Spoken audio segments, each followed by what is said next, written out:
Hello, my name is Alex Reister, and today I'm presenting the topic of Trypanosoma cruzi, protozoan parasite disease-causing agent. So, the organism itself is common in different regions of the Americas, mostly rural parts of South and Central America, but is also found in parts of North America like Mexico and in some parts of the United States, mostly in the southwest. Um, the agent has 6 known variants based off of the evolutionary lineage identified by the CDC. The variants vary based on their geographic location, their host type preference, and the quality of the pathogen generation. So this is important because certain treatments that we'll see later on in the slide are affected based off of the variant type. And genetic testing for one variant in a certain region would not necessarily catch a other variant that's like in a different part of the Americas. The main stages of the existence of the protozoan, there are 4 that it fluctuates between based off of whether it's moving from the blood meal to the organism that helps spread it, the agent. But we'll cover more of that in the next slide for the transmission. But basically the 4 main stages are the epimastigotes, the metacyclic, the amastigotes, and the trypomastigotes. Now, the disease agent itself causes a disease known as Chagas, also known as the American trypanosomasis. I'm sorry if I mispronounced that. I'm not the best public speaker. But it's basically known as the American version of the African sleeping sickness that's also caused by a parasitic organism by similar transmission. Chagas itself is classified as a neglected tropical disease. It approximately affects 6 to 8 million people worldwide, again, mostly in Central and South America. There are 300,000 suspected cases here in the U.S., mostly from people that have migrated north into North America or were born with it, because, once again, we'll cover more of that in the transmission, but it can also be passed to infants through their parents, which is another common way people get in the U.S. There have been fewer than 30 cases of locally acquired infection because, we'll cover more of that literally in the next slide, but there have been some cases of naturally occurring vector-borne infection here in the United States. So I kept saying that we're going to talk more about the transmission in this slide. So here we have a slide that I got from the CDC article 2021. You can see down below the references that basically covers the lifespan of it. So what really happens is that it is a mostly vector-borne transmission that this parasite, how it infects people. So the main agent that brings it, sorry, I keep saying agent. So it's not an agent, it's the carrier. So the main carrier of this parasitic agent is the tritomine bug, also known commonly as the kissing bug. So it is a bug that will bite pretty much all mammalian hosts, particularly humans and sort of like rodents and smaller mammals. And essentially what happens is once it bites the person, it leaves feces at the bite site, and then the T. cruzi, parasitic organism's name, will live in the feces and have multiplied inside the bug's midgut. So after the bite, it gets released from the midgut onto the surface of whatever it's bitten, and then basically if the potential host scratches that site and penetrates the skin, or somehow you don't even really notice that the feces is there because of the small nature of the carrier, but it will enter the blood through there unknowingly. So as we can see here, this is the tritomite taking a blood meal where it becomes infected. That's where the first stage of its existence, the epimatogotes, it will start to multiply inside the midgut and will basically cause the kissing bug to want to feed more and more because it's not able to get the nutrients it needs because it's blocking it. After it multiplies in the midgut, that's where it moves to its next stage of existence, which is the metacyclic, which is how it's able to feces and be transmitted through the bite on the surface. Once it's in this stage, the bug will begin biting different potential hosts, and now that it's in its second stage, it will be able to make the crossover based off of if it's able to penetrate through the skin, by the host like scratching or messing with the site. Once inside the host, the human host, and the metacyclic form, it will begin to multiply inside of cells through binary fusion. So basically, it will. Sorry, I'm trying to collect my thoughts here. Once it is able to multiply to a certain level and progress, I think over the course, well, yeah, we'll cover the progression of it in the next slide, but once it's able to reach a certain point inside the cells through binary fusion, that's where it enters its final form, which is the trypanomastocodes phase, where it's able to move away from the bite site tissue, where it was multiplying, and move to other tissue sites within the body. And this can progress for years, but we can cover that more in a little bit. Other forms of transmission that are able to pass this parasite from one form to another is blood or organ transfusion, which is why the Red Cross and the CDC are very, at least here in the United States, are very vigilant about scanning and for the testing for those types of organisms. Consuming food or beverage contaminated with the feces of the infected animal. So if a mammalian host, like a rodent, if their feces infects food, or if any type of beverage, if you consume anything that has the feces of an infected organism in it, it will be able to pass the organism through because it's in that metacyclic phase and can move through feces. It can also be passed from mother to newborn child in pregnancy because it's able to pass through, obviously the mother's nutrients gets passed down to the child, so it's able to pass that way. And then, of course, there's also been incidents of accidental laboratory exposure, but this is very rare. So the incubation period. There are 3 real phases of incubation with Chagas. So essentially, after the initial bite and infection, there's a 1 to 2 week period where it's starting to go through binary fusion here in the cells and divide at the bite site. And it's relatively symptom-free for the moment. But after about 1 to 2 weeks, once it moves into its final form of the trypanomastocode, that's when the acute infection begins, and it starts to spread out into different tissues. Now, it can be hard to detect this type of disease because the symptoms, at least in the acute phase, can be relatively mild or very hard to detect because the symptoms that occur can be common with other types of disease-causing agents that are less severe. So, as far as fever and fatigue and swelling of tissues, it's a pretty common one. It can either be very mild or it can be non-existent. After about 8 weeks, though, of the acute phase, the infection, that's when it enters into what's known as the chronic phase, where it becomes almost dormant. So it can go months, weeks, years undetected because it's no longer causing that fever, fatigue symptoms.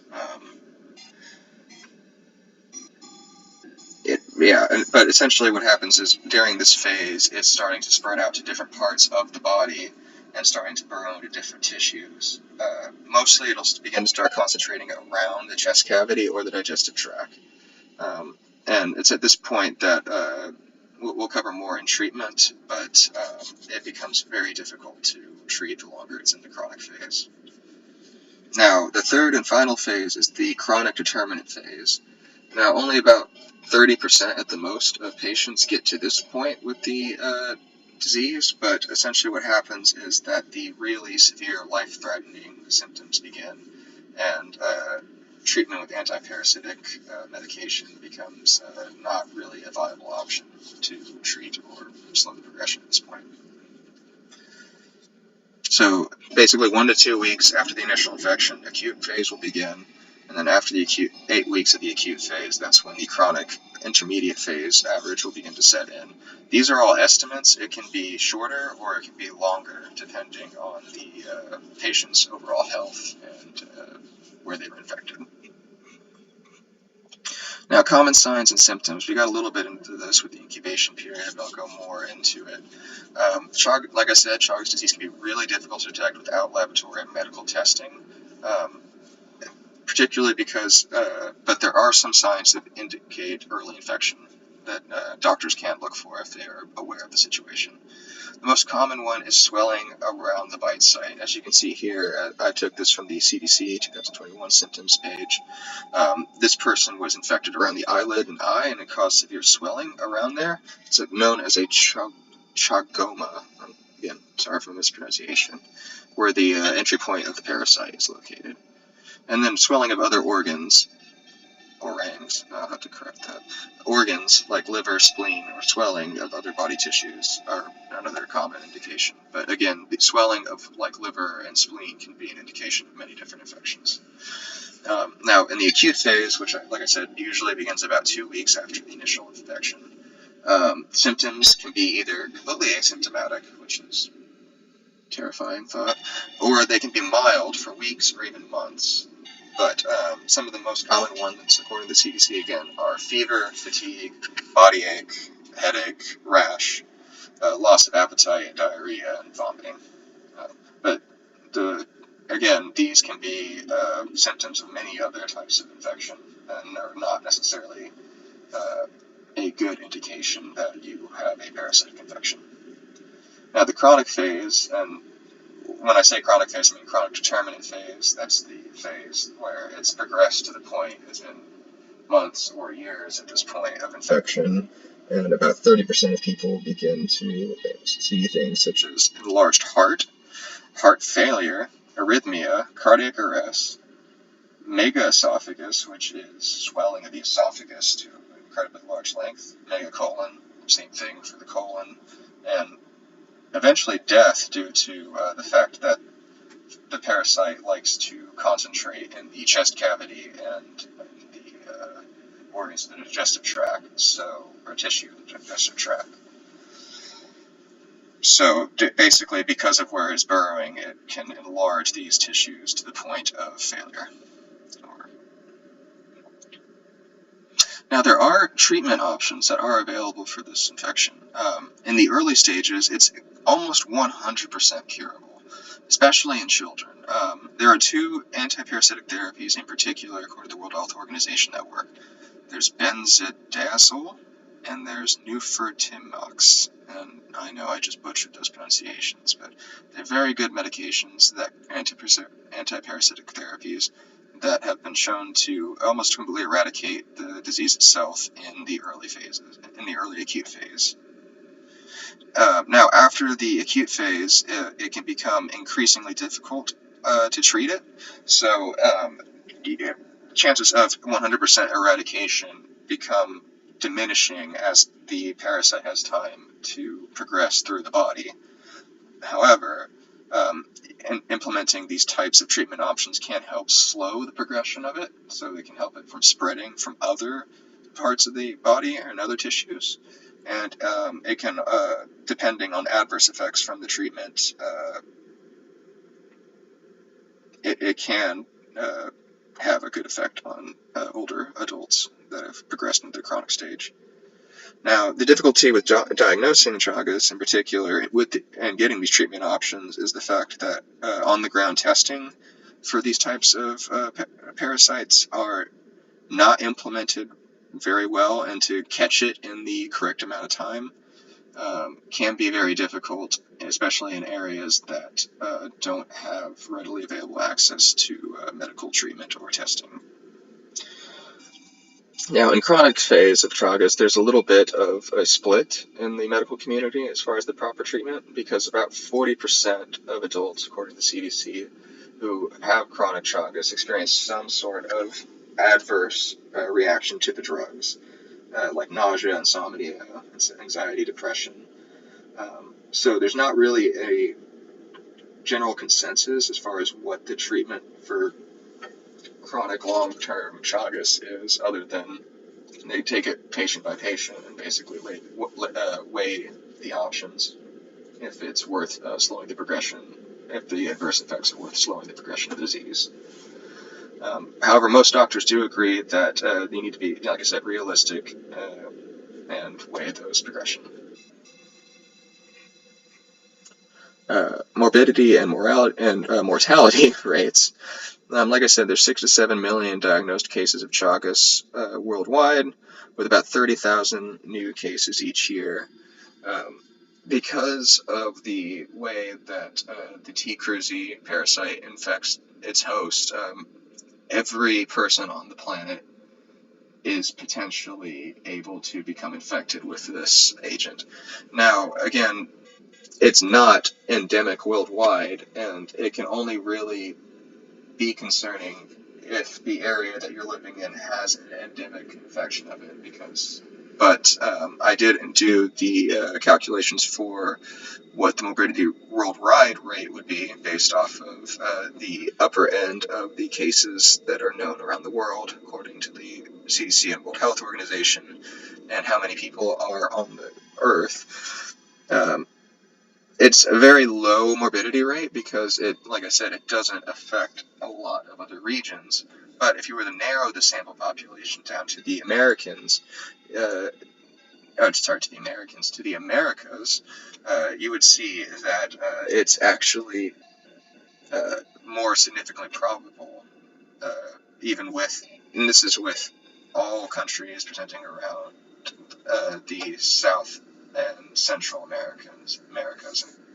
I'm pretty sure it includes Mexico, but I would have to double check on that. But it significantly increases based off of if you're in the area. Now, as far as the mortality rate of it goes, there are about 10,000 deaths a year from Chagas disease, mostly related to cardiovascular or digestive or neurological complications, because again, in about 10% of patients affect their neurological functioning, depending on if it's migrated to specific parts of the body and tissues. So the rate I found, again, I did the world calculations first. There's like less than one person per 100,000 around the world that would die from this disease. However, again, I did that calculations for the Americas and found that while it's still not quite one whole person per 100,000, it's still astronomically more likely that you will die from this parasitic organism in Latin America than around the world. And again, once again, these are just estimates because of how hard it is to treat and test for this organism. It could honestly be higher depending on where you were testing. Now, for the outbreak scenario, I chose to try to create a scenario where there was an actual Chagas outbreak here in the United States, even though there were less than 30 cases when I was looking into Chagas infections in the United States that were acquired locally. I decided to try to do a scenario that took place about a decade into the future, 2030, and I chose a location where there are native kissing bugs, tritomine bugs, in Texas that have been found to have this parasitic organism inside of them. So, without further ado, here's what it is.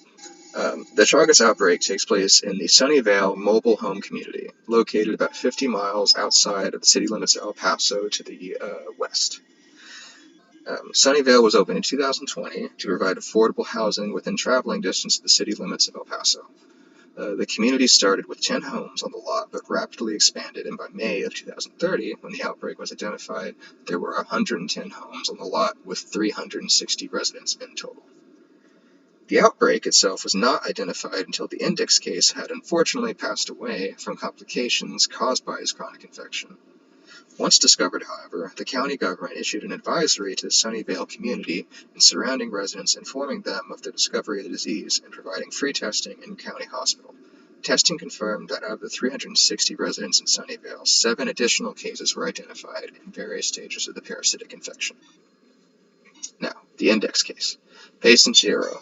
Dick Whitman, 54-year-old Caucasian male with high blood pressure and multiple sclerosis. No other known medical conditions or allergies. Has no living family and is single, lives alone with his dog Rover. I guess lived alone with his dog Rover in a double-wide trailer in Sunnyvale Mobile Community Home, 50 Mile.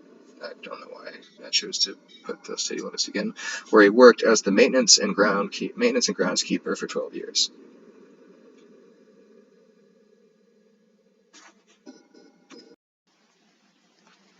Sorry, 10 years, not 12 years. On May 1st, 2030, while working outside setting rodent traps in the field next to the community, Mr. Whitman suffered a cardiac arrest and died en route to the hospital. He had a history of high blood pressure. His sudden and unexpected passing at such a young age prompted the hospital to conduct an autopsy, where it was revealed that his heart was greatly swollen. Other tissues in the body, like the esophagus, were also large and swollen.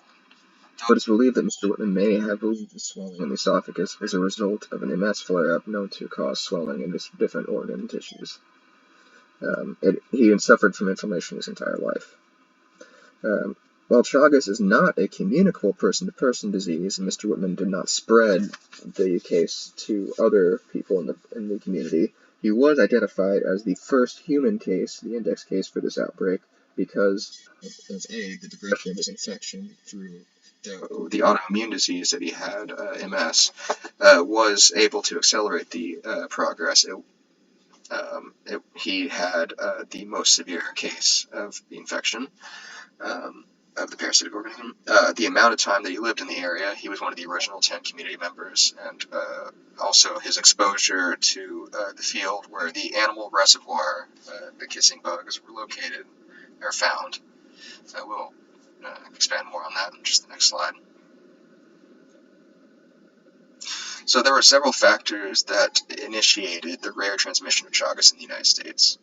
Even though it's not endemic in the U.S., the region where Sunnyvale is located is close to the U.S.-Mexico border, and a field survey of the local environment around and inside the mobile home park revealed many rodents native to the northern Mexican state of Chihuahua.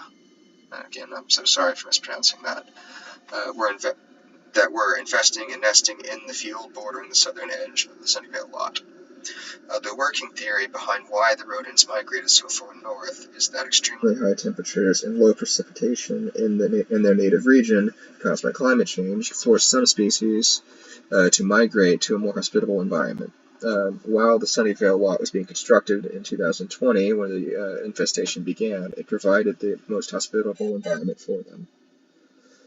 Once this new animal reservoir source had established itself in the area, the trotomine bugs that were already native to that part of Texas began to feed on them and became infected carriers, spreading the T. Cruzi parasite from their midguts to other animals' hosts. While most insects were unable to reach most human hosts through the more secure structures, it mostly trotomine bugs infect people in the home when they have structures made of thatch or mud. But there were some homes of lesser quality, or residents that had outdoor pets that they dealt with, or that were just happened to be geographically located closest to where the carriers of the parasite were on the property. Now, the part two. There were a total of 8 cases of Chagas that were found in Sunnyvale. 7 of the infections were found to be caused by the vector-borne infections from trotomine bugs, while the 8th infection was found to be caused by a mother unknowingly passing the parasite through pregnancy. There was 1 death during the outbreak, the index case that initiated the investigation of the area, and 3 cases of chronic Chagas were identified, and one in a couple that was believed to be infected by walking near the fields and being bitten during dog walks. And then there was also Mr. Whitman's assistant, who had begun work with him 2 years after the community opened, that, again, like Mr. Whitman, was exposed to the field due to his work. Treatment with antiparasitic therapies are being considered to slow the progression of chronic infection, but due to the risk of adverse reaction and the advanced stage that the infections began. I'll have a slide where we go over the epi curve of when everybody was infected, but they were the three longest chronic cases. There were also four acute infections that were also identified. Two brothers, aged 8 and 10, whose mobile home had suffered storm damage, and that was weeks old. And basically, it allowed for the insulation to become infected with an infestation of kissing bugs that were able to get into the home. The infections were within days of one another, and it's believed that these infections were within days of one another based on the cheap Cruzi level samples in their stool and genetic testing. There was also a mother who had become infected 3 months after becoming pregnant into her pregnancy. While gardening in her backyard, she noticed that she'd been bitten, and she believes that that's when she started to experience the symptoms of acute infection. And then the final outbreak patient was the newborn child of the mother, who had become infected during pregnancy but had not yet begun to exhibit symptoms. The two brothers and the newborn child were immediately treated with the benzodiazole and nifurtimox combination and were completely cured of the disease. There's actually infant medication specifically for newborn children of women infected with the parasite. But the mother was also given the combination of drugs and was cured, but reported experiencing adverse effects from the drug like nausea and severe fatigue. Now, the epi curve. My apologies for the crude renditioning of it, but I did draw it by hand. So the first patient, the index patient, who was believed to be infected based off the progression of his disease in 2021. That's usually about the decade marker where chronic patients will begin to enter the determinate phase of the disease and die of complications. Now, his landscaping assistant, who joined him 2 years later based off of his progression, was also infected around 2023. That's when he said, based off of when he believes that the chronic symptoms began to show themselves.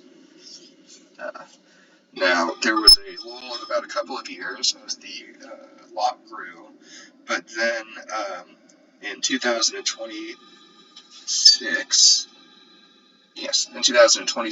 a married couple moved onto the lot and began. They were also located relatively close to where the field on the south edge of Sunnyvale was. They began to experience the acute symptoms in 2026, as did the landscaping assistant in 2023, and we were not able to ask Mr. Whitman, but we believe that based off of how his progression had gone, the acute symptoms would begin around 2021. In 2029, that was the year before the infection was spotted for the T. Cruzi parasite. She began to experience swelling and acute symptoms that she had initially mistaken for just pregnancy. Symptoms of being pregnant, since this was her first child. And then finally in 2030, that is when the two brothers began to run fevers and notice that there was swelling around the bite site. And the infant, though could not communicate symptoms, was discovered to have the acute infection at the time of testing after Mr. Whitman's death.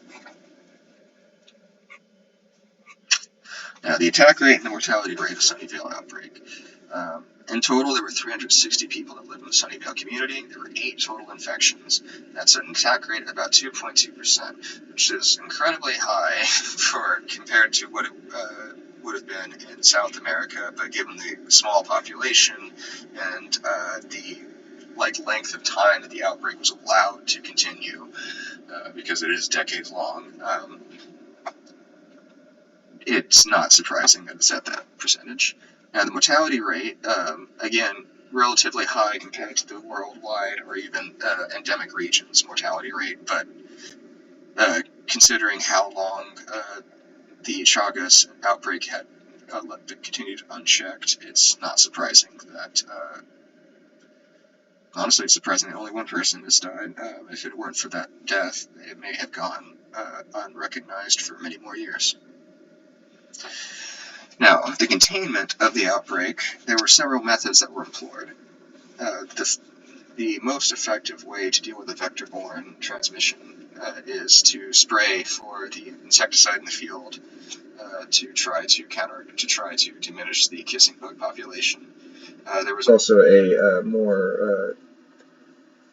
there was more effort put into the rodent infestation by the county and the state itself to cull the infected animal reservoir. And then in the meantime, while this was going on, for people that could not relocate from their community, some protections like bed netting were provided. And then there was also aid provided to the property manager of the Sunnyvale community to pay for repairs and upgrades of homes to have more stable structures for community members to live in. And then finally, the county and the state also instituted required testing for newborn Chagas infections. So whenever mothers would come into the county hospital, it would be a standard procedure to examine them for infection of T. Cruzi. Now, the county where Sunnyvale resides is not large and is actually pretty poor, but but they were able to take funds from the state and were able to accurately disperse them to areas around the mobile community at Sunnyvale and the surrounding county to basically easily implement quickly these kinds of outbreak containment policies. Now, the estimated cost.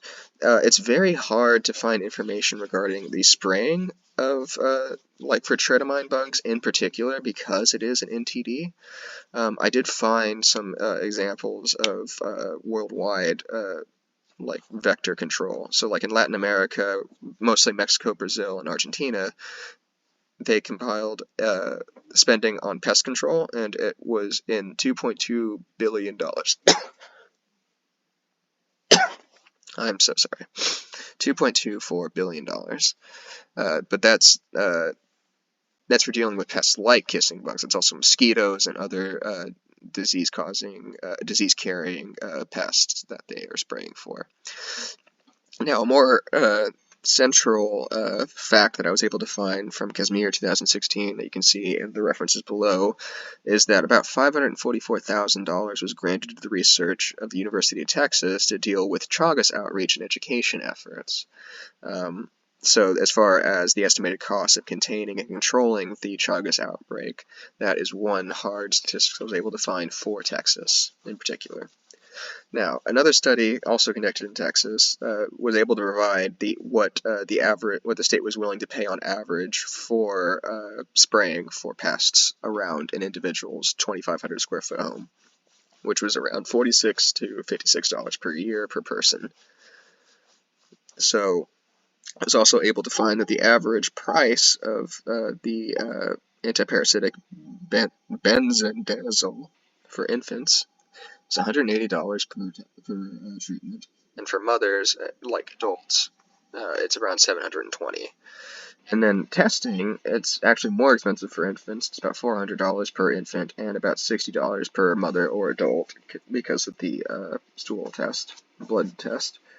The average cost of bed netting is about $5, according to that's probably a very undervalued rate, but I'm going based off of emergency bed netting, so estimate of about $5. So that's these right here with the hard numbers I was able to find with my outbreak containment and control measures. So there's 360 residents in Sunnyvale with 7 affected patients that lived. That's spraying if you go on the high end for residents, $56. For 360 residents, a little over $20,000. Drug prices, if for treating the infected, that's 6. There's 1 infant, like 6 older than infant, like adults. Oh, I counted the children for that. That was about $4,500. Testing for everybody at the park, because everybody had to be tested, it's a lot more expensive. It was about $24,000, a little under that, and then netting for the whole park estimated about 1,800. So all in all, my containment method and measures for this outbreak would total about $50,440.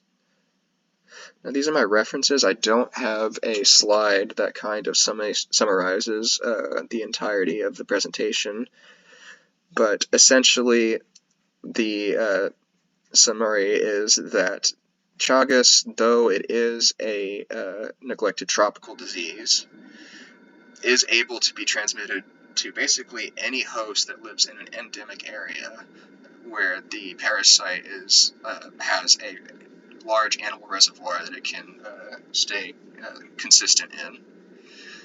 It's very hard to find and to diagnose because the incubation period, at least for the acute phase, with symptoms is so short, and the chronic phase is basically asymptomatic until it's almost too late for at least a third of people. Common signs there. I mean, swelling of the bite site is a pretty good sign of the infection, but in areas where medical testing and treatment is very scarce, that doesn't really do a whole lot. And swelling can also be caused by all types of bug bites, even mosquitoes. So the symptoms are not really a good indicator of infection. It is easily treated when it is detected, but the problem is that since there's so little detection actually going on outside in the areas where it's endemic, it makes it difficult to treat. Not a very high infection or mortality rate worldwide, but it is beginning to increase in areas, not just in rural or South and Central America, but in urban areas due to population migration. And it's starting to move further north out of Mexico into the United States. Like I said, this outbreak, El Paso is right on the border with the U.S. and Mexico. So it's not, and they have done testing of the carrier bugs, the kissing bugs, and have found that they do carry the parasitic organism. So it's not entirely outside of their own possibility that within the next 10 years or even past 2030, we could find something like Mr. Dick Whitman happening, like locally acquired vector-borne infection. And what I think is most revealing about this potential outbreak, is the fact that the only reason that it was caught was because of the fact that somebody had passed from it, and it was already too late for them. So, not a very high mortality rate or attack rate, but every human on Earth can be a potential carrier or host for this parasite. So, and as you can see, even just a small population of 360 residents is incredibly expensive to treat. So more research needs to be done into monitoring and catching infections earlier. And yeah, these are my references, and that's the end of my presentation. Thank you.